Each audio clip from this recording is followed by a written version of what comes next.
The I-Team was on a mission, searching for the past, looking to unlock the facts of what many consider to be the darkest hours in Atlanta's history. Atlanta police say the remains of what appear to be two human skeletons. From 1979 to 1981, 29 African-American children, and then later adults, were murdered. Their bodies dumped like trash across metro Atlanta. A 30th child is still missing. The city was on fire with fear. See, my child's scared to come outdoors. I mean, it's rough. Families terrified their child could be next as police searched for the killer or killers. Small indication that these bones are of a small child. Finally, a break. An unlikely suspect surfaces. Police charge Wayne Williams with the murders of 2 adults. Prosecutors linked him to 10 more murder victims during the trial, nearly all of them children. The jury's verdict? Guilty as charged. To this day, Williams still proclaims his innocence. I'm just speaking from the heart. I haven't killed anybody. Following the trial, police closed a total of 24 child and youth adult murder cases and attributed them to Williams, based mostly on prior evidence. Then in 2019, Mayor Keisha Lance Bottoms asked police to reevaluate all the cases using the latest scientific technology. DNA has been sent off for testing. The public awaits the results. Now, the I-Team is re-examining the Wayne Williams murder trial. Thousands of pages of police and FBI files, trial notes, and hundreds of videotapes, all from our archives. It's been a long time since I've seen that. For the first time ever on TV, we'll show you the courtroom exhibits that led to the conviction. The public's never seen this collection before. There were no cameras in the courtroom in 1982. You'll meet the key investigators and lawyers in the case, including 3 jurors. And you'll hear from a mother who buried 40 years of doubt after learning about the trial evidence for the first time. Has anyone ever explained what happened? Ain't nobody said anything to me. Nobody. I'm senior I-Team reporter Dale Russell. I covered the Wayne Williams trial 40 years ago. The complex and lengthy case left many with lingering doubts. Tonight, we'll show you the evidence that led to the jury's decision and brought an end to Atlanta's worst nightmare. Now, a Fox 5 News special presentation, Pattern of a Killer, the trial of Wayne Williams.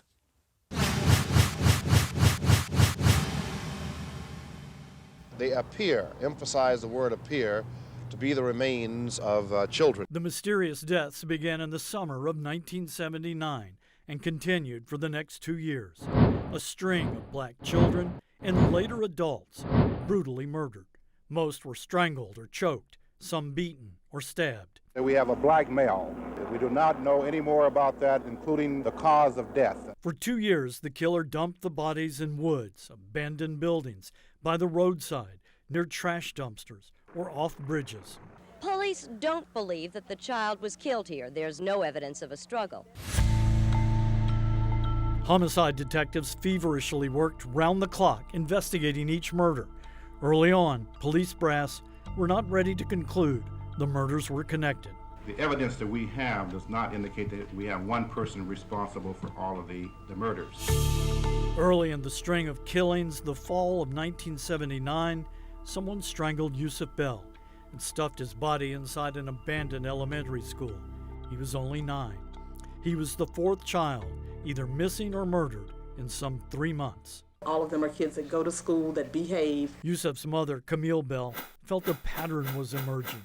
Bell and other victims' mothers organized a committee and sounded an alarm. They wanted to stop the murder of Atlanta's black children.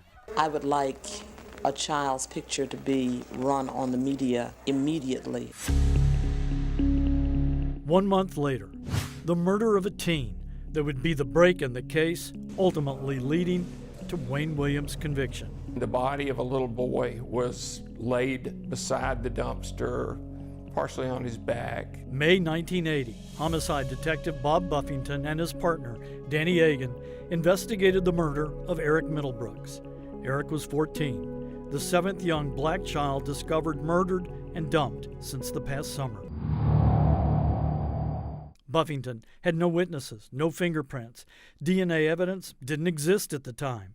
But he did discover a clump of red fibers on the bottom of Eric Middlebrook's tennis shoes.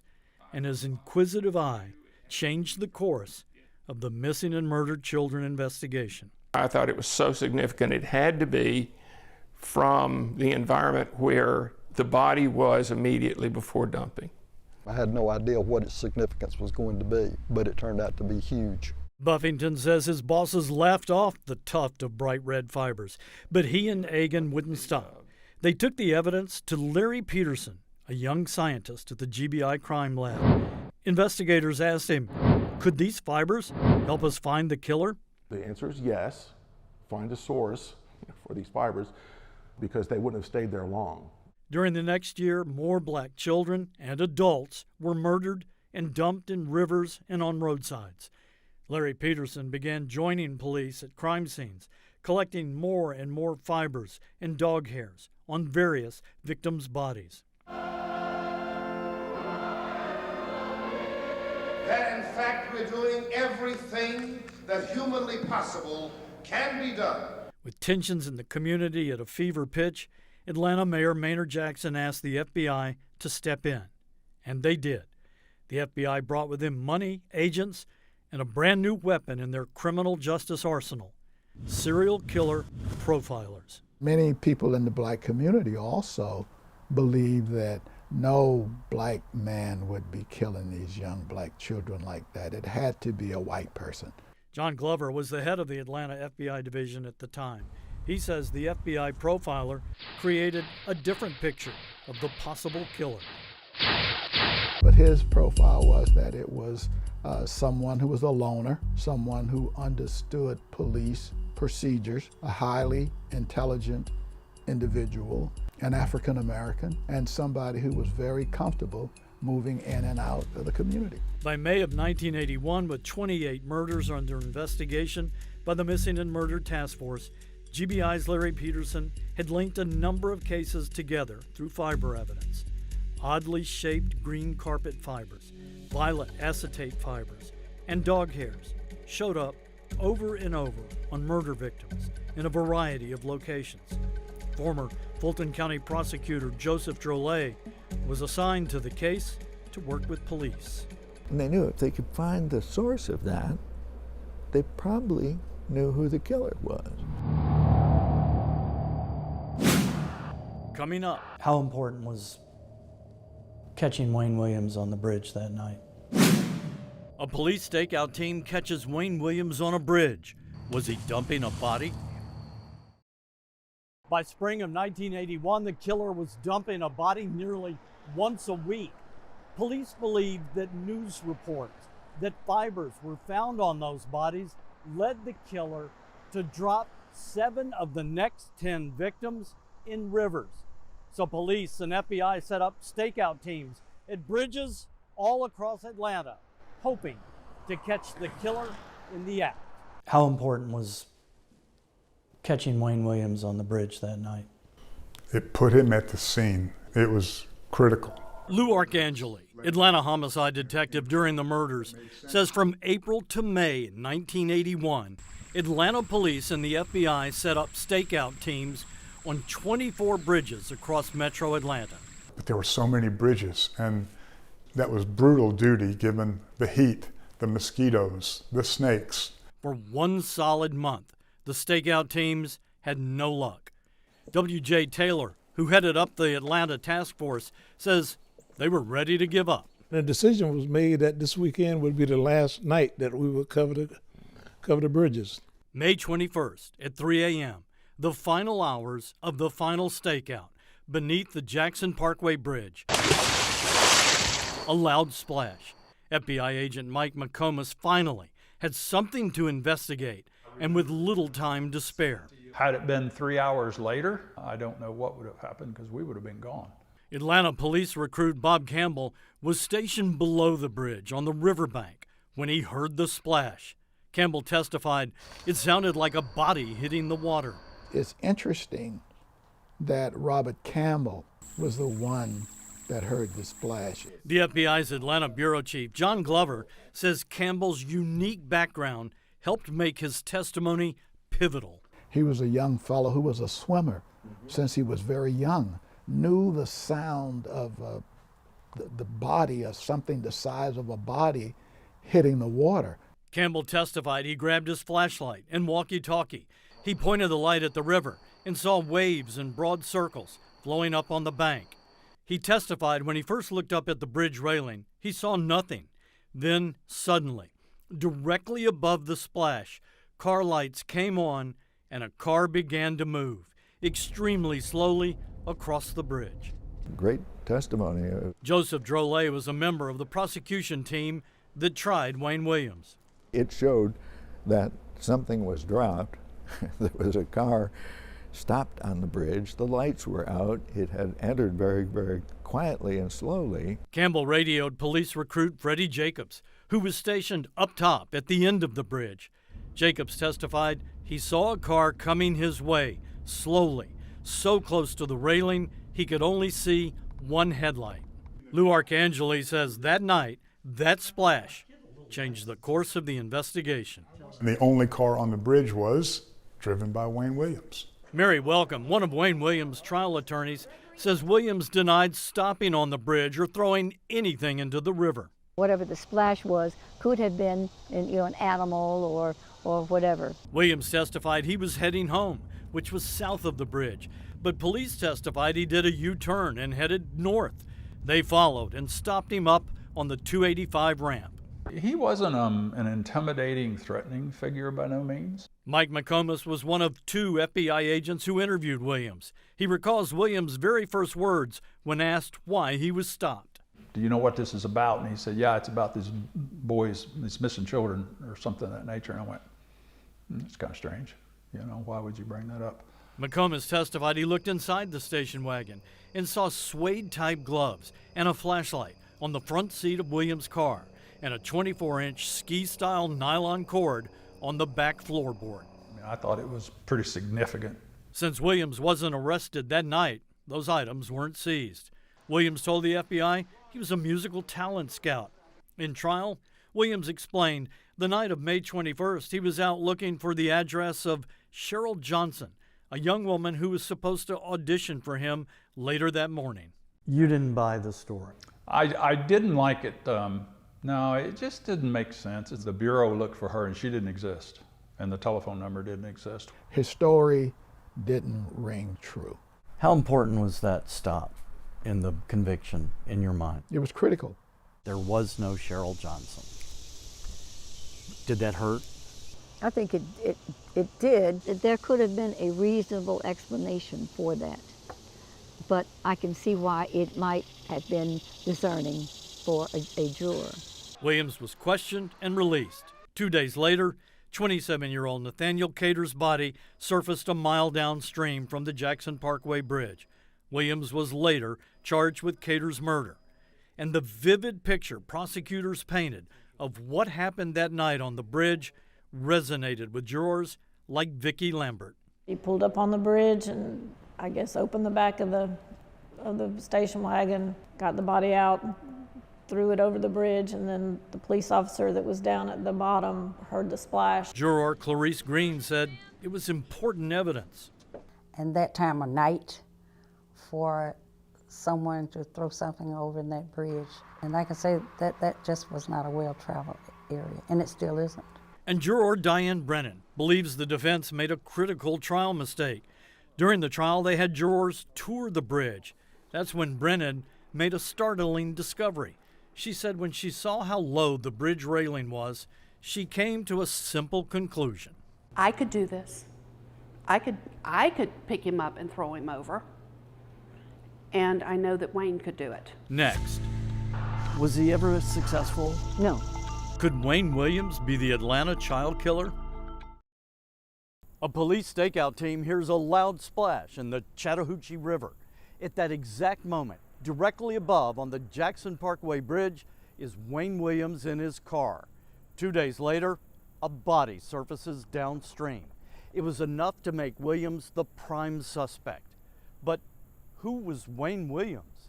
He was the unlikeliest of killers, a pudgy 23-year-old college dropout, a freelance photographer and self-professed musical talent scout, the only child of 2 teachers, old enough to be his grandparents. My client is innocent. He did not kill anyone. We wrote Wayne Williams in prison and asked him why the jury found him guilty. He didn't respond. But 40 years ago, Mary Welcome was one of Williams' attorneys during his murder trial. How you been? She's now retired and living in Baltimore. I had a great deal of compassion for Wayne. She got to know Williams well during those tumultuous months when police suspected the unknown talent scout of being Atlanta's child killer. He was like a child who was spoiled, naughty, mischievous, but I didn't get the feeling that he was a bad child. Wayne Williams' life began with promise. At 11, he and friends built a small radio station in his home, a venture that garnered lots of attention. In this rarely seen film, 16-year-old Williams drives city streets, searching for radio tower locations. It aired in the 70s in a PBS special on enterprising minority kids. Young black person doing something creative, of course, yeah. But the radio venture ultimately ended during Wayne's senior year at Frederick Douglass High School, and was part of the reason his father filed for bankruptcy, according to trial testimony. Several years after this video was shot, Williams tried freelance photography, working for local television stations, including briefly at Channel 5 and WSB-TV. He was a person who was out taking pictures, responding to fires, doing his freelance. He drove this police-style car with a scanner and blue lights. Police arrested him in 1976 at the age of 18 for impersonating an officer. He was never convicted. A trunk fiber from that car was later matched to a fiber found on one of the first murder victims. I like Wayne. I like him now. Sharon Blakely has been an icon in the local Atlanta music scene since the early 80s. She operated this store on Boulder Crest Road that sold records and jewelry. She also developed young singers who practiced inside her store. She says Williams was always hanging around, watching her kids. How would you describe him? I don't know. I guess he was different from everybody, all other kids I knew. He was weird. She said Williams wanted to be like her and develop performers. During the string of murders, Williams testified he drove 200 miles a night. He said he was trying to develop musical groups, like one he called Gemini. He often passed out this flyer looking for young talent. Was he ever successful? No. No. Sharon Blakely says the only performers Williams worked with were poor kids, many from housing projects. Blakely would later tell jurors Williams hated these street kids, giving prosecutors a motive for the murders. He looked down on kids that he thought were poor. Why, I don't know, but he did. Blakely's friendship with Williams would make her what many call the state's star witness. She told jurors about Williams' strength, once moving a heavy display case with only one arm. It was amazing. She gave devastating testimony that Williams admitted to her he threw something off the bridge the night he was stopped by police. The same night, police spotted Williams' car, right after a police stakeout team heard a mysterious splash in the river, 2 days before a body washed ashore. Williams told police he never stopped or threw anything off the bridge. Blakely testified her good friend Wayne told her a different story. He said he was dumping garbage off the bridge. Blakely also testified Williams told her he'd confess if they got enough evidence against him. Williams' attorney asked if she thought Wayne had killed anyone. After a long pause, she answered, yes. But from what he said to me and when we discussed it, yeah, he did. I feel like he killed somebody, but I hate that he killed somebody. Coming up. How do you challenge that? The critical fiber evidence that led to Wayne Williams' arrest. The Atlanta police and FBI now had a prime suspect, Wayne Williams. Earlier, we told you how a GBI analyst recovered unusual fibers and dog hairs from victims' bodies. But would that microscopic evidence match Wayne Williams' home and car?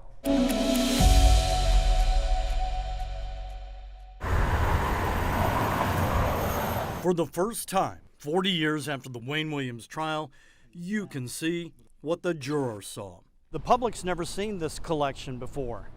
There were no cameras in the courtroom in 1982.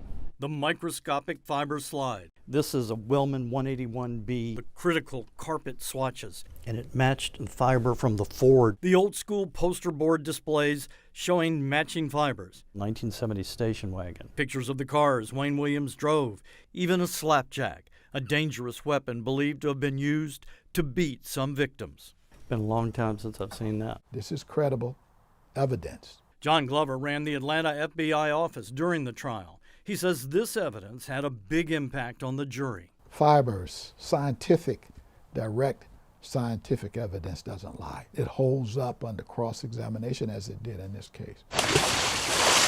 Earlier, we told you how an overnight stakeout team at the Jackson Parkway Bridge spotted Wayne Williams' car with the lights off directly above the spot where a loud splash was heard. 2 days later, the nude body of Nathaniel Cater surfaced 1¼ miles downstream. He'd been strangled. Does that mean I killed that person just because I would have been with them? Williams became the prime murder suspect. He told reporters he didn't kill anyone or throw anything off the bridge. Police and crime lab experts searched his home for evidence, including fibers. These are too much the same. GBI fiber analyst Larry Peterson had already connected multiple murder victims through matching fibers and dog hairs, including these rare, oddly shaped green carpet fibers and violet acetate fibers. In this combination of material, you have a very strong, connection that's connecting the case together. But where did they come from? Prosecutor Joseph Drolet. Wayne Williams was stopped on the bridge, and we wondered, is this going to be another one where nothing matches and everything? And then everything started matching.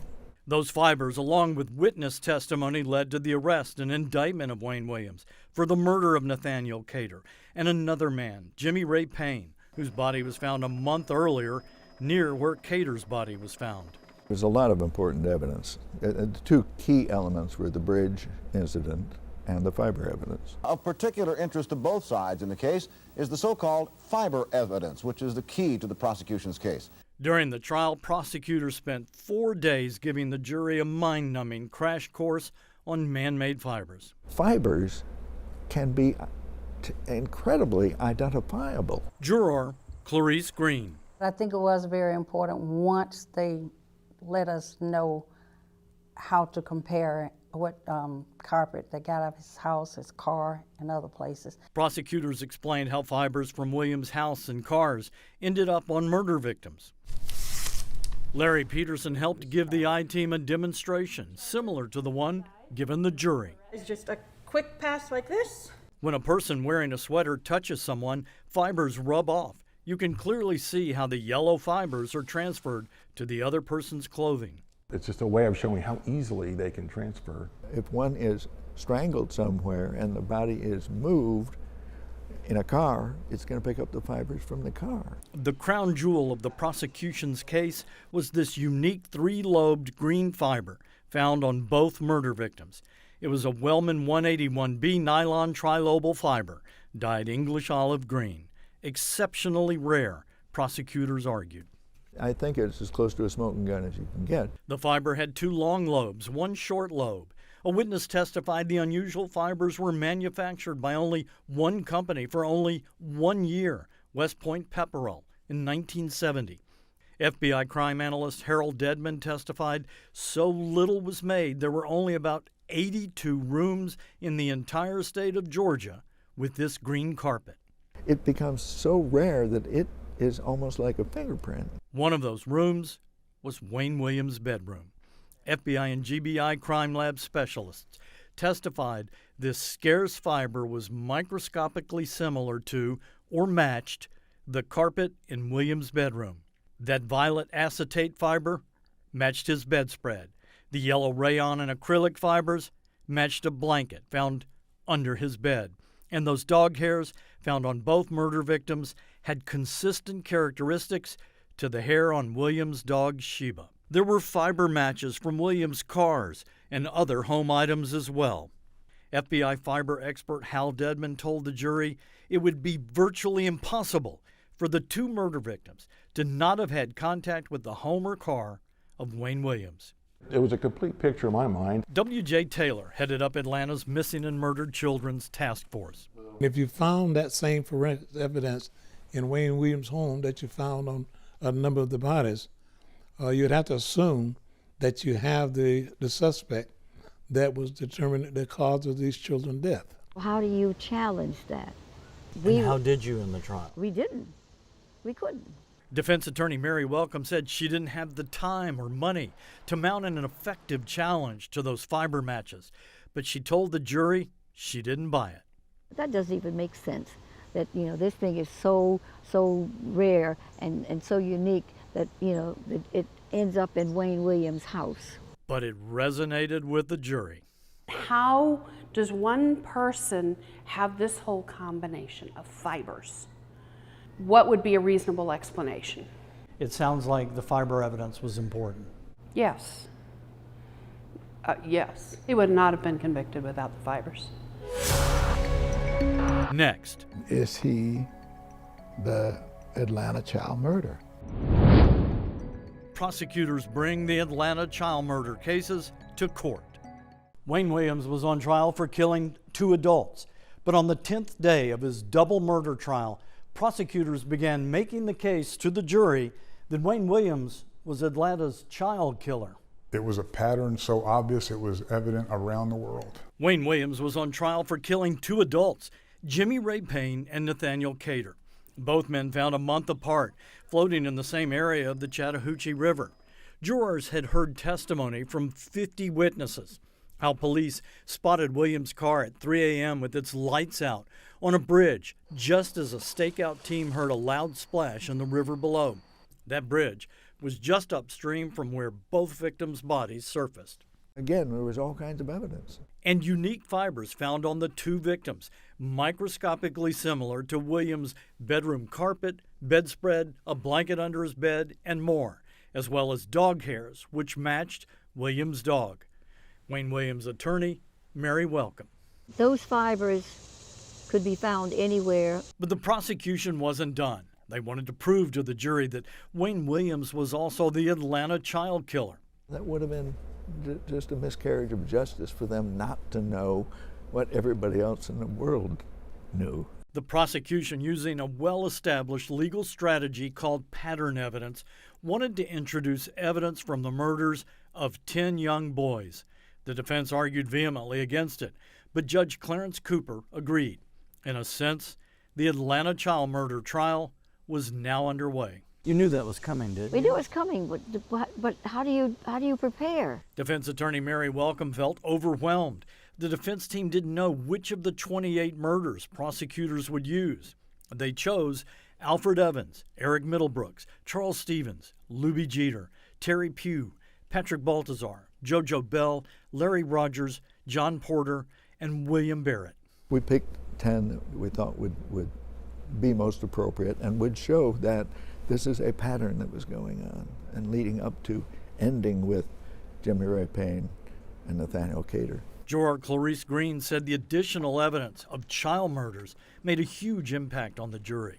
Those young boys were little boys, and you would think that he'd have more impact or more have the ability to harm them than he would those big ones. All 10 victims had fibers matching Williams' bedspread. 8 victims had fibers matching his rare bedroom carpet. 4 had fibers matching a yellow blanket found under his bed. 9 had hairs microscopically similar to Williams' dog. Fibers from 3 cars Williams drove during the murders matched fibers found on the bodies of 7 victims. And 2 head hairs found on Patrick Baltazar could have originated from Wayne Williams' head hair, according to trial testimony. The head of the FBI Atlanta office, John Glover. Is he the Atlanta child murderer?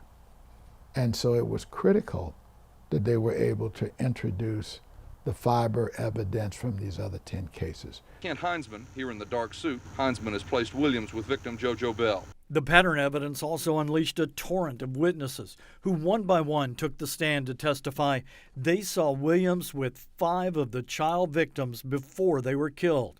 One witness said she saw Larry Rogers slumped over in the front seat of Williams' car as if unconscious. Several witnesses saw Williams with scratches on his arms and face during the string of murders. Other witnesses said Williams attended the crime scene and funeral of Terry Pugh. This is rock solid evidence. This isn't speculation. This is as good as eyewitness testimony gets. Was damaging? Yes. How did you fight it? Couldn't. One 14-year-old Daryl Davis testified Williams picked him up in his car, fondled his penis, then parked near some woods and got out of the car to get something out of his trunk. And Daryl Davis runs like hell. And that's probably how most of the victims died. They were probably picked up and killed in the car. Juror Diane Brennan says jurors weighed each witness's credibility, including one who admitted he smoked pot the morning of his testimony. It lessened their credibility a little, but they still reported what they saw. Do you believe these witnesses lied? It's not so much lied. I just believe that,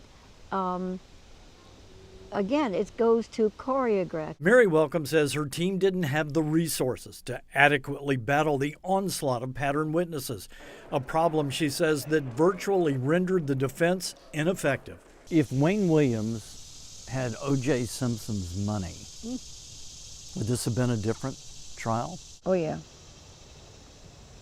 Oh, yeah. And then there was the blood. 2 bloodstains were found in the back seat of Williams' car. A GBI analyst testified they identified the blood type of both stains. But she also went on to say if the blood stain is less than 8 weeks old, analysts can also identify an active enzyme factor. Billy Barrett and John Porter were murdered during the previous 8 weeks. The jury saw Williams' back seat in the courtroom. As the analyst testified, both murder victims had the exact same blood and enzyme factor as the blood found in Williams' car. John Porter's blood type and enzyme factor was found in only 7% of the population. That was certainly evidence that John Porter and Billy Barrett had been laid on that back seat. That's how they got all the fibers on them from being in that car, and they bled in that car. On cross-examination, the defense tried to make the point that the 2 bloodstains might have been from an animal or possibly relatives of Williams. There were a lot of things that we just had to roll with it because, we had no defense to it. The stage was now set for the jurors to hear from the one defense witness they'd been waiting for, Wayne Williams. Next. And you heard 8 weeks of evidence. The case goes to the jury after a brutal cross-examination. The defense team tried to pick apart portions of the prosecution's case. Then the climactic moment, the testimony of Wayne Williams and the dogged cross-examination by a seasoned prosecutor. The 2-month-long trial came down to 2 men engaged in verbal hand-to-hand combat for 2 days. Spectators here to see for themselves the climactic struggle of this 9-week trial, the prosecutor and the defendant. On his first day on the witness stand, a calm, collected Wayne Williams told the jury he hadn't killed anyone, hadn't stopped on the Jackson Parkway Bridge, even though police spotted his car on the bridge after that loud splash, just days before a body washed up. Wayne Williams remained unshaken. Courthouse observers felt Williams did well during direct examination. Jurors weren't as sure. When Williams' attorney asked why he crossed the Jackson Parkway Bridge, he answered to get to the other side so he could go home. Juror Diane Brennan didn't like that at all. I really think my mouth dropped open. I'm like, basically the rest of your life is on the line right now, and you're telling me a joke? Another juror didn't like Williams' attitude toward the jury. He was trying to intimidate us because he looked directly at us. It was like devil may care. It was nonchalant. It's like almost smart aleck. His attorney, Mary Welcome, was worried about her client's lack of emotion on the witness stand. You are being tried for killing children, and there's nothing in the way that you're testifying that shows any emotion. Day 2, Williams was a different man right off the bat, shouting at prosecutor Jack Mallard, "You want the real Wayne Williams? You got him here." When he exploded on the stand, I remember him saying, "Mr. Mallard, I am no more guilty of killing those children than you are." He called Mallard a fool and a goon, the police stupid, and the FBI Keystone Cops. He belittled the evidence, calling it ridiculous hearsay. Atlanta FBI Director John Glover said it made a big impact on the jury. When Wayne Williams took the stand and showed who he actually was, how angry he was, some of them made up their mind then he can get hostile enough to commit these crimes. Mallard hammered home the testimony of witnesses who said Williams hated poor black children and called them derogatory names he made up, like gruncheons or drop shots. He even called Mallard a drop shot. The anger, there's nothing wrong with the anger. And it was a bad mistake to let him testify because he lost it. I mean, he's hollering and screaming, and it's like, well, now this is what they said, and so you're kind of making this true. Then it was like, okay, now I see. Now I see. Everybody wanted to hear from him. They really wanted him to say, I didn't do it, but he wasn't believable. After a few final witnesses, Judge Clarence Cooper gave the jury instructions, and the fate of Wayne Williams was in their hands. They deliberated in the courtroom, surrounded by the evidence. All 3 jurors told me they closely studied the exhibits and reread their notes. It took 11 and a half hours, over 2 days, for the 9 women and 3 men, 8 black and 4 white jurors, to reach a verdict for the murders of Nathaniel Cater and Jimmy Ray Payne. Guilty on both counts. The sentence, 2 consecutive life terms. Jury in the Wayne Williams murder trial came back tonight and said guilty on 2 counts. I will admit I was not surprised at the verdict. We had no idea what was coming, and it was just an impossible situation. We felt very, very good about all the evidence and the entire plan that we followed during the course of this trial. The fiasco on the bridge was exactly that, a fiasco. No one could have done what they accused Wayne Williams of doing. Are you convinced in your mind that he's not guilty? I am convinced that they didn't prove it, but you've brought up some good points, and I can understand now what the jury was thinking. And today, every juror we asked still stands by the decision they made 40 years ago. Vicki Lambert and Clarice Green told me they were 2 of the last jurors to vote guilty. This was his life, and I just wanted God to show me that my decision, what I thought it should be, was the right one. I wouldn't want to send anybody that I thought was innocent to jail, especially for the rest of their lives. So I wanted to be sure that that's what I felt, and that's what I heard, and that's what I believed. Diane Brennan says to this day, despite all the legal appeals, the books, the movies, the podcasts, doubting the jury's verdict, she feels they got it right. And you heard 8 weeks of evidence. And I heard this amount of evidence, this is what I heard, this is what the decision is based on. We were feeling very positive and very 100% sure he was guilty. It was after you get out and everybody's telling you you're wrong, you go, am I doing wrong? Why? And then I had to just go, no, they didn't hear what I heard. Coming up. And is it possible if Wayne killed Nathaniel Cater that he could have killed Curtis too? For the first time, a mother of a murdered child hears the evidence in her son's case. For 40 years, many of the murdered children's parents refused to believe that Wayne Williams killed their child. We talked to one mother who told us no one ever bothered to explain the evidence to her. So we did, and her response took us by surprise.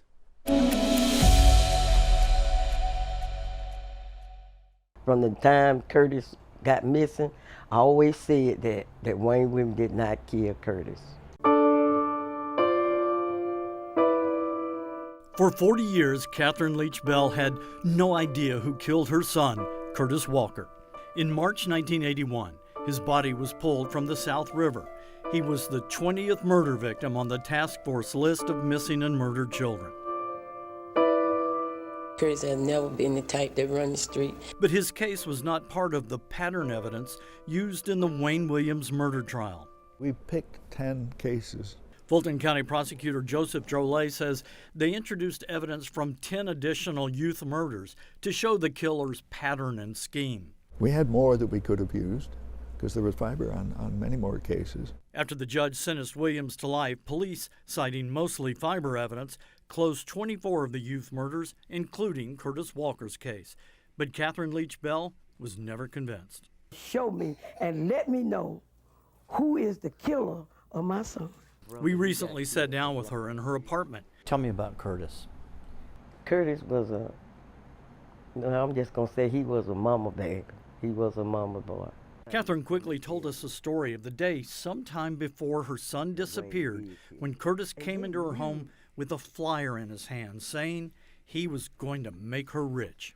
So he had a sheet of paper in his hand. But he said, Mama, I'm going to make you rich. He said, "Papa, I'm going to Hollywood and you're going to be rich." Task force files repeatedly mentioned this flyer, created by Wayne Williams, inviting young boys and girls to attend private and free auditions to become a professional entertainer. I showed a copy of Williams' flyer to Miss Leach Bell and asked, was this what Curtis showed her 40 years ago? Is it possible he had a paper from Wayne Williams? He probably did. He probably did. I don't know. She told me her brother was once in prison with Wayne Williams, and Williams promised he didn't kill Curtis Walker. He said, "Please tell your sister that I didn't kill her son." I asked, what did she know about the Wayne Williams trial evidence? I don't even know what happened on the bridge. You've heard about it. I heard, but I don't know what happened. I told her about the stakeout team hearing a splash in the river, seeing Williams' car on the bridge directly above, and how Nathaniel Cater's naked body washed up days later, and how fibers from Williams' bedroom, home, and car, as well as dog hairs from his dog, were found on Cater's body, and witnesses saw Williams with Cater shortly before he died. What do you make of that?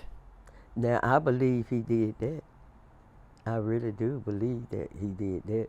That he killed Nathaniel Cater?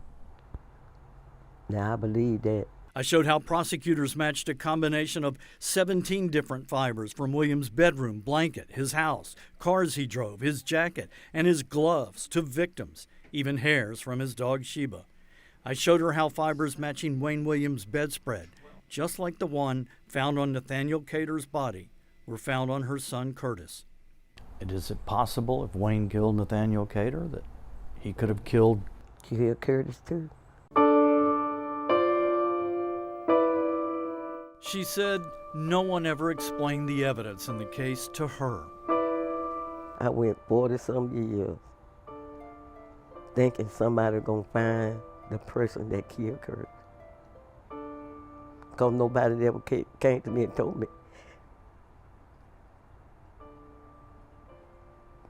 that Wayne killed Curtis. What's the hardest part of all this for you? The hard part is